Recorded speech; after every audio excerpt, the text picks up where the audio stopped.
Camera तो सामने वाले चित्र को कैच कर लेता है, कैद कर लेता है, पकड़ लेता है, आत्मसात कर लेता है। और दर्पण की विशेषता होती है कि वो केवल पदार्थों को प्रतिबिंबित करता है, झलकाता है, ग्रहण नहीं करता है, अपने में संग्रह करके नहीं रखता है, आत्मसात किए नहीं रहता है, केवल झलका देता है, प्रतिबिंबित कर देता है। जो जैसा है वो उसमें राग द्वेष नहीं करता है। वो सिर्फ उसका काम है जानना, झलकाना, प्रतिबिंबित करना है। आग जले तो आग को जलती हुई दिखा देगा, पानी बरसे तो पानी को बरसते हुए दिखा देगा, कोई चढ़ाए तो चढ़ाते हुए दिखा देगा, कोई हंसे तो हंसते हुए को दिखा देगा। वो स्वयं में हंसने नहीं लगेगा, वो चढ़ाने नहीं लगेगा, वो स्वयं जलने नहीं लगेगा, वो अग्नि से न वो पानी से भीगने लगेगा। यदि व्यक्ति अपने मन को दर्पण की तरह बना ले, जिस समय उसे कोई अपने प्रतिकूल दृश्य दिखाई दे, जो ग्रहण करने लायक नहीं है, जो प्रेरणा लेने लायक नहीं है, जो अनुसरण करने लायक नहीं है, जो अनुकरण करने लायक नहीं है, उन चेष्टाओं को, उन पदार्थों को केवल दर्पण की तरह झलका दे, बस स्वागत सभी का है, संग्रह किसी का नहीं है। ऐसा नेचर बना ले तो उसको कोई तकलीफ नहीं होगी। और दूसरा, यदि कहीं गुण दिखाई देवे तो कैमरे की तरह कैद कर ले, उन्हें ग्रहण कर ले, उन्हें आत्मसात कर ले, उन्हें अनुसरण कर ले, जीवन में उतार ले, तो उसका कल्याण होगा। लेकिन होता उल्टा है कि ये संसारी प्राणी जब कभी जब कहीं देखो क्या बोला,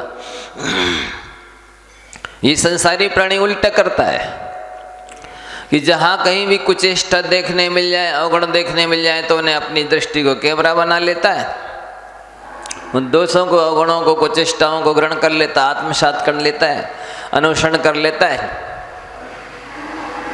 वैसा चलने की प्रेरणा ले लेता है और स्वयं वैसा चलने लग जाता है।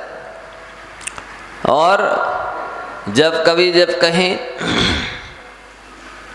गुण दिखाई देते हैं तो दर्पण की तरह केवल प्रतिबिंबित कर देता है, झलका देता है, उनको ग्रहण नहीं करता।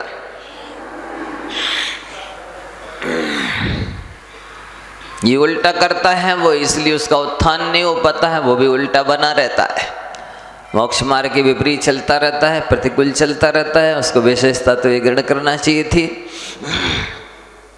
कि वो जब जहाँ कहीं भी अच्छाई दिखाई देती, गुण दिखाई देते, तो वहाँ अपनी दृष्टि को कैमरा बना लेता, उन्हें अनुसरण कर लेता, आत्मसात कर लेता, ग्रहण कर लेता, तो उसका कल्याण होता। और जहाँ कहीं भी दोष दिखाई देते, अवगुण दिखाई देते, कुछ चेष्टाएं दिखाई देती, केवल उसको अपनी दृष्टि को दर्पण बना लेता, उन्हें केवल झलका देता, प्रतिबिंबित कर देता।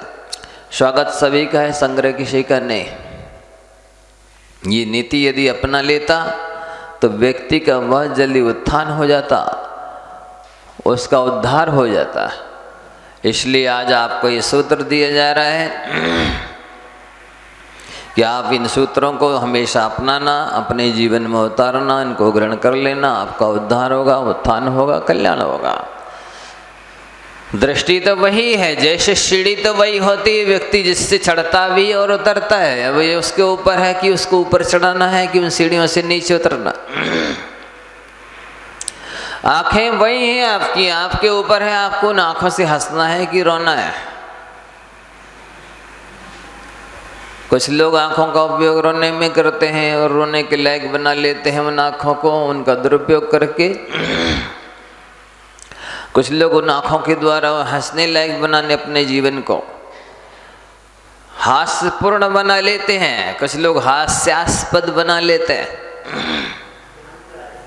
जीवन को यदि आप हास्यपूर्ण बनाते हैं तो आपकी आंखें पाना सार्थक है। यदि आप आँखों को पा करके हास्यपूर्ण बना लेते हैं तो आपकी आंखों को पाना निरर्थक है। तो पहला सूत्र तो ये याद रखना कि अपनी आँखों को, अपनी दृष्टि को कैमरा तब बनाना जब कहीं भी गुण दिखाई दे, अच्छाई दिखाई दे, प्रेरणा लेने के लायक चेष्टा देखे तो उसको कैमरा बना लीजिए, कैद कर लीजिए, अनुसरण कर लीजिए, अनुकरण कर लीजिए, अपना लीजिए, आत्मसात कर लीजिए। और जहाँ कहीं भी कुछ चेष्टा दिखाई दे, अवगुण नजर आवे, वहाँ पर अपने दृष्टि को दर्पण बना लीजिए, झलका दीजिए, सामान्य प्रतिबिंबित कर दीजिए। उसका संग्रह मत कीजिए, उसका केवल स्वागत कीजिए, तो आपके जीवन में बहुत शांति मिलेगी। एक दिन में यदि एक गुण की भी ग्रहण करोगे तो 365 दिन में 365 गुण आपके जीवन में आ जाएंगे। आप कुछ ही वर्षों में गुणों के भंडार बन जाएंगे। होता उल्टा है कि हम एक दिन में अनेक अवगुणों को ग्रहण करते हैं, तो साल में कितने सारे अवगुणों के और फिर जीवन भर में कितने अवगुणों के भंडार हम हो जाते हैं। हम छिद्रान्वेषी बन जाते हैं, दोषग्राही बन जाते हैं। जैसे कल कहा था कि मटका तो वही है, अब आपके ऊपर है कि उसमें अमृत भरना है या जहर भरना है। आप चाहें तो उसमें अमृत भर सकते हैं, मटके का सदुपयोग कर सकते हैं, लेकिन प्राय दुनिया उसका दुरुपयोग करती है, उस मटके में जहर भरती है, उस मटके में दारू भरती है, उस मटके में गंदा पानी रखते हैं। ये उनकी अपनी अविवेक है, कमी है, त्रुटि है। ये सुधार, ये करेक्शन आपको करना चाहिए। दूसरा ये है, समुद्र को देखा आप लोगों ने कभी? समुद्र को दरिया कहते हैं। क्या कहते? दरिया। जो जीवित को डुबो दे और मृत को तार दे उसे दरिया कहते हैं।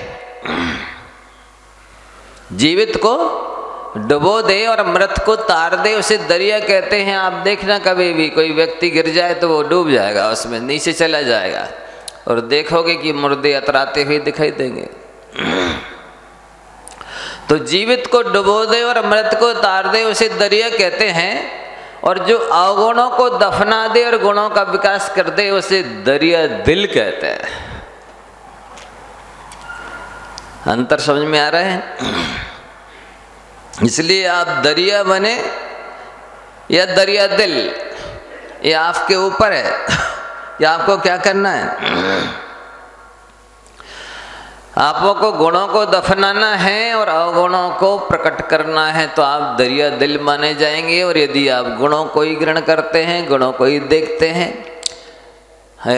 तो दरिया दिल हैं, और अवगुणों को देखते हैं, अवगुणों को ग्रहण करते हैं, तो फिर आप दरिया हैं, समुद्र हैं। और आप ये मान के चलिए समुद्र ही नहीं है, आप समुद्र में डूबने वाले हैं। आप संसार रूपी समुद्र में डूब जाएंगे। यदि संसार रूपी समुद्र में डूबने से बचना है तो दरिया दिल बनिए। बाकी में बेही दरिया दिल होते हैं, सागर जैसे विशाल होते हैं, जो दूसरों की कमियों को क्षमा करते रहते हैं, छोड़ते रहते हैं, गुणों को ग्रहण करते रहते हैं, गुणवानों का सम्मान पूजा करते रहते हैं, वे दरिया दिल कहलाते हैं। दरिया दिल कोई दूसरे नहीं होते। जिनकी भी ऐसी दृष्टि बन जाती है कि वे गुणों को ग्रहण करने लग जाते हैं और गुणों को छोड़ने लग जाते हैं, जो डूबते हुए को तारने लग जाते हैं, जो गिरते हुए को उठाने लग जाते हैं,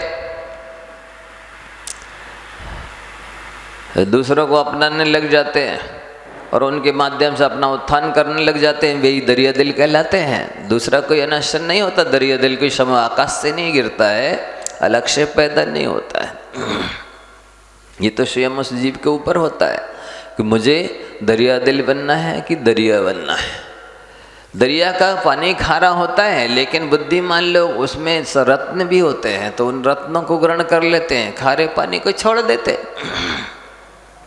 आप दरिया भी बने तो ऐसे दरिया बने, दरिया दिल बने कि उस खारे पानी से अपना मुँह कड़वा खारा ना करें, उसमें से रत्न निकालना। हीरे मोती जवाहरात भी समुद्र में ही होते हैं। रत्नों की खान उत्पत्ति स्थान समुद्र माना जाता है। इसलिए आप दरिया बने तो ऐसे बने, अन्यथा फिर दरिया दिल बने कि दोषों को छोड़ें, गुणों को ग्रहण करें। याद रहेगा ना कि जो मृत जीवित को डुबो दे और मृत को तार दे उसे दरिया कहते हैं। समुद्र में कोई धोखे से भी गिर जाए तो वो डूब जाता है, मर जाता है। तो जीवित को डुबोता है समुद्र और मृत को तार देता है, मुर्दे अतराते हैं उसमें, तैरते रहते। तो आपको ऐसा नहीं बनना है। दरिया में ये गुण ये अवगुण है, देखा जाए कि दरिया में ये अवगुण है कि वो जीवित को डुबो देता है और मृत को उतार देता है। दरिया में ये भी अवगुण है कि उसका पानी खारा होता है, लेकिन अवगुण ही नहीं है, उसमें कीमती बेशकीमती जो अन्यत्र नहीं पाए जाते, ऐसे हीरे मोती जवाहरात भी उसी में उत्पन्न होते हैं, उसी में पाए जाते हैं। तो या आप ऐसे तैराक बने, ऐसे गोताखोर बने कि उसमें से हीरे मोती जवाहरात तो निकाल लें, लेकिन वो खारे पानी आपके मुंह में न जा पाए, आपका मुंह खारा ना हो पाए, आप डूब ना पाए, तब तो बुद्धिमानी है। और आप समुद्र में डूब गए तो क्या बुद्धिमानी है, कैसे तैराक है, कैसे समझदार हैं आप। समुद्र के किनारे बैठ करके प्रार्थना कर रहे हैं, समुद्र की लहर आएगी आपको बहा के ले जाएगी। आप ये मत सोचिए कि बरसों से यहाँ पर लहर नहीं आई है, वो तो उतना ही दूर रहती है, 50 फुट दूरी तक आती है, नहीं वो कभी भी आके इससे ऊपर भी आ सकती है। समुद्र तो समुद्र है, उसका विश्वास नहीं किया जा सकता कि नहीं नहीं यहाँ तो हम बैठ सकते हैं, यहाँ बैठ के प्रार्थना सामयिक कर सकते हैं। लहर तो कई किलोमीटर की आगे पीछे हो सकती है, समुद्र तो समुद्र होता है। इसी तरह से आप संसार समुद्र में है, ये मत समझना कि हम दुर्गति में नहीं जाएंगे, हम नरक में नहीं जाएंगे, हमारा संसार नहीं बढ़ेगा, हमें अशुभ कर्मों का बंध नहीं हो रहा है। देखो, एक आपका परिणाम है जिसमें इतनी ताकत है, कितनी आपने पढ़ा है, मंगलाष्टक में एक छंद आता है, सर्प हार लता भवती, सर्प हार लता बन जाता है। ये किसकी ताकत है? ये संसारी प्राणी के भावों की ताकत है, उसने सर्प को हार बना दिया। ये उस क्षमा सती के भाव थे, शील में प्रणाम थे, धार्मिक प्रणाम थे, ये परिणाम ही सर्प को हार बनाते हैं। ये परिणाम है कि हार भी सर्प बन जाता है। जिस सोमा की सास ने सांप को बुला करके घड़े के अंदर रखा था और कहा, बेटा मैंने बहुत सुंदर हार खरीद करके लाया, तेरे लिए रख दिया घड़ा में, जा निकाल के पहन ले। वो तो शीलवती थी, नमोकारमन पढ़ती रहती थी, उसने हाथ डाला, वाकई में सुंदर हार निकला। हो मेरी सासू माँ कितनी प्यार मुझसे स्नेह करती है, कैसा प्यारा 9 लाख हार मुझे इसको बुला के दे दिया है, इतना सुंदर हार बुलाया है जो मेरे प्रति इतनी आत्मीयता रखती है, इसका उद्घाटन उसी से कराना चाहिए। वही 9 लाख हार सासू के गले में माँ डाला, वो फिर पुनः सांप बनकर डस लिया उसने। कैसे हार सांप बन गया? ये हार सांप नहीं बन गया, उसके भाव सांप की तरह थे, उसके भावों ने डस लिया उसे, हार उस सांप ने नहीं डसा। समझ रहे आप लोग? उसके सोमा सती की सास के भावों ने उसको सांप बन करके डस लिया। हार कहाँ से डस सकता था? सांप जब हार बन सकता है, वो सांप हार नहीं बन गया था, उस सोमा सती के भाव हार थे, कीमती बेशकीमती भाव थे। ये संसारी प्राणी इस बात को नहीं समझता है कि मेरे भाव ही दुनिया में सबसे ज्यादा कीमती है। दूसरों की, अज्ञानियों की, मोहियों की दृष्टि में हो सकता है कि हीरा मोती जवाहरात कीमती है, दूसरी संसारी प्राणियों की दृष्टि में हो सकता है कि कल्प वृक्ष कीमती है, दुनिया की दृष्टि में हो सकता है कि पारस पत्थर कीमती है, लोहे को सोना बनाता है, हम चाहे जितना सोना बना लेंगे, इसलिए पारस पत्थर कीमती है। दुनिया की दृष्टि में कामधेनु कीमती हो सकती है, दुनिया मोही यानी अज्ञानियों की दृष्टि में रसायन कीमती हो सकता है। लेकिन जैनाचार्य कहते हैं वो पारस पत्थर कीमती नहीं है, वो कामधेनु कीमती नहीं है, वो कल्पवृक्ष कीमती नहीं है, वो रसायन कीमती नहीं है, उससे अनंत गुने ज़्यादा कीमती इस जीव के परिणाम। जब जीव के परिणाम श्रेष्ठ होते हैं तो भी मंगलमय बन जाते हैं, मंगल करने वाले होते हैं, मंगल को लाने वाले होते हैं। उसके जब परिणाम श्रेष्ठ होते हैं तो वे परिणाम ही उत्कृष्ट हो जाते हैं, उत्तम हो जाते हैं, उत्तम कहलाने लगते हैं, उत्तम वस्तु को प्राप्त कराने में निमित्त बन जाते हैं। उस जीव के जब परिणाम निर्मल होते हैं, श्रेष्ठ होते हैं, तो वे परिणाम ही उसके लिए शरणभूत होते हैं। ये तो वास्तव में पंच परमेष्टि जो है, कहते ना चत्तारी शरणम चत्तारी मंगलम अरिहंत मंगलम सिद्ध मंगलम साधु मंगलम केवली परिणतो धम्म मंगलम, बोलते हैं ये व्यवहार मंगल है। सच्चे मायने में निश्चय मंगल तो जीव के भाव है। बोलो आप लोग बताओ, भावों की कीमत करने वाले कितने लोग हैं? उन भावों को मांगलिक बनाने वाले कितने लोग हैं? जब अपने भावों को मांगलिक नहीं बनाते हैं तो उनको मंगल में उनका जीवन कैसे बने और मांगलिक चीजों की प्राप्ति उन्हें कैसे हो? आप लोग सोचिए, मुझे उत्तर दीजिए, बाकी में धर्म मंगल है या भाव मंगल है? धर्म मंगल है, लेकिन वो धर्म उन्हीं के लिए मंगलमय बनता है जिनके भाव मंगलमय होते हैं। अन्यथा धर्म तो अनादिकाल से, अनादि अनिधन है। आप ही लोग कहते हैं ये महामंत्र अनादि निधन है, न इसकी शुरुआत है न इसका अंत है, न और है न छोर है। तो ये धर्म जब अनादिधन है, था रहेगा, तो इसने मेरा कल्याण क्यों नहीं किया? बोलो, क्यों नहीं किया धर्म ने आपका कल्याण? ये तो मंगलमय है। हमारे भाव मंगलमय नहीं बने, इसलिए धर्म हमारा मंगलमय नहीं कर सका। हमारे भाव मंगलमय नहीं थे, इसलिए हमें मांगलिक चीजें नहीं मिली। हमारे भाव मंगलमय नहीं थे, इसलिए हम दूसरों के लिए मंगलमय नहीं बन सके, बल्कि हमें देखकर उसका अपशकुन हो गया।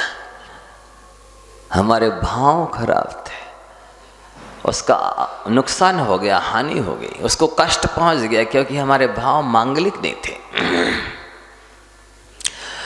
हम ये धर्म उत्तम है, था और रहेगा, लेकिन हमारे भाव उत्तम न होने की वजह से हम उत्तम न बन सके, हम उत्तम गति न पा सके, हम उत्तम वस्तुओं का, व्यक्तियों का समागम न हो सका, क्योंकि हमने अपने भावों को उत्तम नहीं बनाया।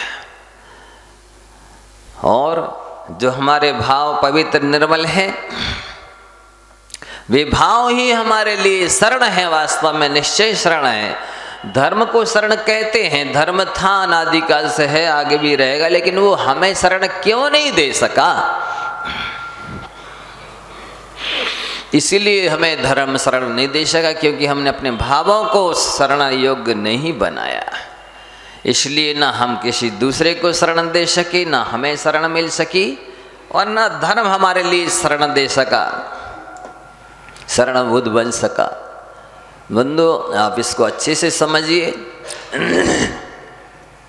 कि किसी के लिए वो सर्प भी हार बन रहा है। क्यों बन रहा है? सर्प में ऐसा कैसा जादू है क्या? अतिशय है, चमत्कार है, क्या है? सांप में अतिशय नहीं है, सांप में जादू और चमत्कार नहीं है। वो समासती के भाव में अतिशय था, चमत्कार था, जादू था। वो सीलवती थी, वो नमोकार मंत्र पढ़ती थी, उसके भाव सरल थे, कुटिल नहीं थे, इसलिए सांप को भी हार बनना पड़ा। सर्पो हार लता भवती। मतलब आप समझ लीजिए कि आप अपने भावों में ऐसा अतिशय ला सकते हैं, ऐसा चमत्कार पैदा कर सकते हैं, उन्हें मांगलिक बना सकते हैं, उन्हें उत्तम बना सकते हैं, उन्हें अपने लिए शरणभूत बना सकते हैं। नहीं बनाते हैं तो आपके भाव ही आपके लिए अमंगल हो जाते हैं, आपके भाव ही आपके लिए अनुत्तम हो जाते हैं, आपके भाव ही आपको अशरण बना देते हैं। आप इसको बहुत गंभीरता से विचार कीजिए कि आज तक हमारा क्यों नहीं उद्धार हुआ, हम क्यों जारगति 84 लाख योनियों में भटक रहे हैं, अनादिकाल से हम जन्म मरण क्यों कर रहे हैं। क्या अनादि होती है जिसकी कोई आदि नहीं है, शुरुआत नहीं है और छोर नहीं है। इतना लंबा संसार है, क्यों है? वो इसीलिए कि हमने देवशास्त्रों की आज्ञा नहीं मानी, हमने देवशास्त्रों की श्रद्धा नहीं की, हमने देवशास्त्रों के अनुसार अपने जीवन को नहीं ढाला, अपने आप को नहीं ढाला, हम अपनी आप मनमानी करते रहे, हम मनमाना सोचते रहे, हम मनमाना बोलते रहे, हमने दुरुपयोग किया। ना ही अपनी दृष्टि को गुणों की ग्रहण करने के लिए कैमरा बनाया, बल्कि अवगुणों को ग्रहण करने के लिए कैमरा बना लिया। और ना ही हमने अपनी दृष्टि को दर्पण बनाया कि जब कोई भी कुछ चेष्टा देखे, अवगुण देखे, तो हम उसे दर्पण की तरह केवल झलका दें, उसे संग्रह नहीं करें, ग्रहण नहीं करें। हमने उल्टा किया। जिसे झलकाना चाहिए था उसको ग्रहण कर लिया, जिसको ग्रहण करना चाहिए था उसको झलका दिया। जो गुण देखे, जो विशेषताएं देखी दुनिया में, उनको केवल सामान्य से दर्शक बन के देखते रहे। ठीक है, सुन लिया, महाराज आए हैं, ठीक जैसे हम महाराज जा रहे हैं, कोई फर्क ही नहीं पड़ा, कोई अंतर ही नहीं पड़ा। गंगा तो बहती रहती, उसका काम ही बहना है। वे लोग मूर्ख माने जाते हैं जो बहती गंगा में हाथ नहीं धोते हैं, नहाते नहीं हैं, उससे अपने कपड़े नहीं धो लेते हैं, उससे नहा करके शुद्धि नहीं कर लेते हैं, उसका जल छान के भर के और अभिषेक पूजा नहीं कर लेते हैं, उसको छान करके अपना भोजन नहीं बना लेते हैं, उससे अपनी प्यास नहीं बुझा देते, वे मूर्ख माने जाते हैं। उनसे भी कई अनंत गुने मूर्ख वे माने जाते हैं कि जिनके लिए साक्षात गुरुओं का समागम मिल जाए, ज्ञानी वैरागी साधु मिल जाए, फिर भी वे नहाए ना उस ज्ञान की गंगा में, अवगाहन ना करें। वे पूरी तरह से जैसे उस व्यक्ति ने लाभ लिया कि उसने नहाया भी, कुल्ला भी किया, कपड़े भी धोए, हाँ, और छान करके पानी प्राशुक करके अभिषेक पूजा भी कर ली, और छान करके और उसने अपना भोजन पान भी बना लिया, और प्यास भी बुझा ली, भूख भी मिटा ली। उस व्यक्ति की तरह जिस व्यक्ति ने पूरा लाभ नहीं लिया, चाहता तो दर्शन से लाभ ले सकता था, पूजन करके लाभ ले सकता था, वैयावर्ती करके, कोई पैर दबाना मात्र वैयावर्ती थोड़ी है। पूछते क्या तकलीफ है, क्या आवश्यकता है, कुछ मेरा तन मन धन समय श्रम लग जाए आपकी सेवा में, आहार विहार निहार में, तो वो अनंत गुना फलदायी हो जाए, सार्थक हो जाए, सफल हो जाए, कृतकृत हो जाए। पूछ भी नहीं सके। ये वैयावर्ती कर सकते थे, प्रवचन से, क्लास से लाभ ले सकते थे, आहार दान से दे करके अपने अनंत जन्मों को बिल्कुल कल्प वृक्ष बना लेते। लेकिन वे ऐसे आलसी निकले, ऐसे लोभी निकले, माने निकले कि वे नहीं, कोई भी लाभ नहीं लिया। उनसे बड़ा दुर्भाग्यशाली और मूर्ख कौन होगा? क्या कहा जाए इसके लिए? हाँ? ये भाग्यहीनता नहीं कहलाती है, ये पुरुषार्थहीनता कहलाती है, अकर्मण्यता कहलाती है। भाग्यहीनता उसको मानी जाती है बेचारे जो नीच कुल में जन्मे हैं। वो मेहतर की मुझे बार बार याद आती है, रोज आता है, महाराज जी मैं आपके अन्यत्र जब आप पहुंच जाएंगे दर्शन करने आ सकता हूं, आपकी आज्ञा है। मैंने कर सकते हो, दर्शन में क्या बात है। छूता था, चरण धोता था, मैंने उसको धीरे से समझा दिया, भाई हम दर्शन पूजन स्वाध्याय करते समय करते हैं, आप दूर से नमस्ते कर लिया करो, बुरा नहीं मानना, ये शास्त्र की आज्ञा है, और अपन को कहीं अशुद्धि नहीं फैलाना है। तो उसने कहा ठीक है महाराज जी, मैं वैसे कोई व्यसन नहीं करता, कोई अवक्ष भक्षण नहीं करता। तो आप सोचिए उसकी कितनी आस्था है, आत्मकल्याण की ललक है। वो मेहतर 1234 उपवास का नियम, एकासन का नियम ले सकता है, जैन होकर के ना ले तो उसको श्रेष्ठ कहें, इनको कहें, किसे कहें श्रेष्ठ बताइए? किसे कहें? वो ले रहे हैं, प्रतिदिन मैं पार्श्वनाथ भगवान को डोग दूंगा, महाराज जी आपकी आज्ञा है, और मैं प्रतिदिन और ये करता रहूँगा जीवन में, और जब भी आप कहीं भी जाएंगे हम वहाँ दर्शन करने अवश्य आएंगे, ऐसा संकल्प ले रहे हैं। किसे श्रेष्ठ कहें? सोचिए, किसने मानव प्राय को कौन सफल कर रहा है, कौन प्रशंसनीय है, कौन निंदनीय है? सम्यक दर्शन संपन्नम अपि मातंग देजम देवा देवम विदुर्भस्म घोड़ांधारंतरौजसम। समंत भद्र स्वामी कहते हैं वो चांडाल श्रेष्ठ है, जो सम्यक दर्शन से संपन्न, जैसे वीतराग देव शास्त्रियों के प्रति आस्था है, वो जैन कुल में जन्म लेने वाला श्रेष्ठ नहीं है, वो निकृष्ट है, निंदनीय है। और उसके लिए चांडाल के लिए वो कह रहे देवों के द्वारा प्रशंसनीय वंदनीय, देवा देवम विदु, वो देवों के द्वारा देव कहा गया है, प्रशंसनीय कहा गया, पूज्य कहा गया है, जो वीतराग देव कहा के प्रभु तन मन धन से सच्चे मायने से हृदय से समर्पित है।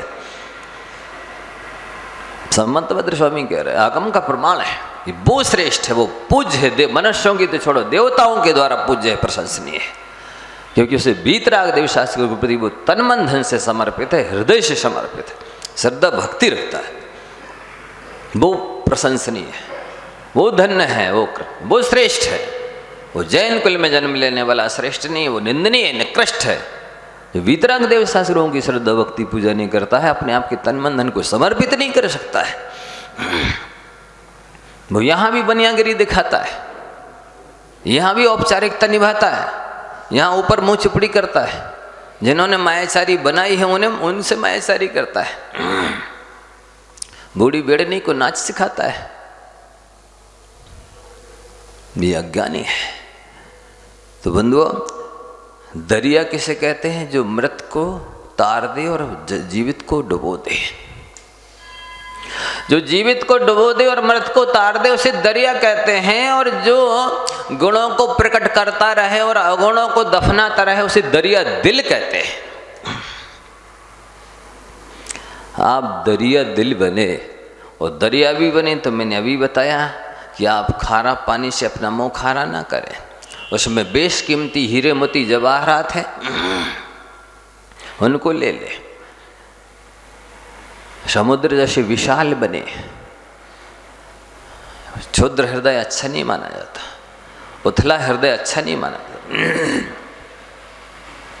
गंभीर बने, मोटे बने, माने सहनशील बने। गंभीर वो कहलाता है जो गुणों को ग्रहण कर लेता है और गुणों को क्षमा कर देता है। तो ये इतने सारे दृष्टांत आपको दे दिए, याद रहेंगे? फिर से रिपीट करें, बोलो क्या क्या बताया? सबसे पहला तो यही कहा कि दरिया दिल बनो। दरिया यानी समुद्र, जो जीवित को डुबो दे, मृत को तार दे, उसे दरिया कहते हैं। जो गुणों को ग्रहण करे, दोषों को दफनाता रहे, उसे दरिया दिल कहते हैं। दूसरी बात, समुद्र की तरह गंभीर बने, दोषों को क्षमा करते रहें, गुणों को ग्रहण करते रहें। समुद्र से खतरनाक होता है, सावधान रहें। संसार उससे भी कई गुना, अनंत गुना ज़्यादा खतरनाक है। आप अपने मुंह को खारा होने से बचाइए और उसमें से जो हीरे मोती जवाहरात हैं वो निकाल लीजिए। जो चीज़ समुद्र में है वो अन्यत्र नहीं है, इसी तरह जो चीज़ संसार में है वो अन्यत्र नहीं है। संसार में एक से एक अच्छी चीज़ें भी है, लेकिन हमारी दृष्टि होना चाहिए कि हम उन गुणों को ग्रहण कर लें, अच्छाइयों को ग्रहण कर लें और अपने को अच्छा बना लें। हम ऊपर उठ जाए, आगे बढ़ जाए। उल्टा करते हैं, बुराइयों को ग्रहण करते हैं, उससे हम नीचे रह जाते हैं, पीछे रह जाते हैं, अपना अहित कर लेते हैं, अकल्याण कर लेते हैं, हम संसार बढ़ा लेते हैं। फिर आगे कहा, दुख नहीं चाहने वाले को पाप नहीं करना चाहिए। यदि आपको दुख इष्ट नहीं है, आपको दुख प्रिय नहीं है, आपको दुख सहन नहीं होता है, तो आपको गुप्त हो और चाहे प्रकट हो, पाप नहीं करना चाहिए। प्राय व्यक्ति उन पापों को नहीं छोड़ पाता है जो गुप्त पाप होते हैं, जो एकांत में, अंधेरे में, अकेले में किए जाते हैं। उन पापों को नहीं छोड़ पाता है, आप उनको छोड़ने का प्रयास करें। दूसरी बात, व्यक्ति उन पापों का प्रायश्चित भी प्राय नहीं कर पाता है जिन्हें किसी ने नहीं देखा। आपको ये सलाह देता हूँ कि यदि आपसे होते ही है, सबसे कोई आश्चर्य की बात नहीं है, शादी के पहले भी और शादी के बाद भी जीवन में अनेक पाप होते, सबसे होते हैं। आप उन गुप्त पापों का प्रायश्चित कर लेना। यदि गुप्त पापों का प्रायश्चित नहीं किया तो विगुप्त आपको संसार समुद्र में डुबो देंगे। नाव में भले ही बारीक छेद हो, दिखाई ना दे रहा हो, लेकिन वो छेद, उससे पानी आता रहता है और वो नाव को डुबो देता है। ट्यूब में भले ही आपको पंचर ना दिख रहा हो, लेकिन यदि उसमें छिद्र है तो वो आपकी यात्रा सकुशल नहीं होने देगा, अधूरे में कहीं भी आपको खड़ा कर देगा जंगल में।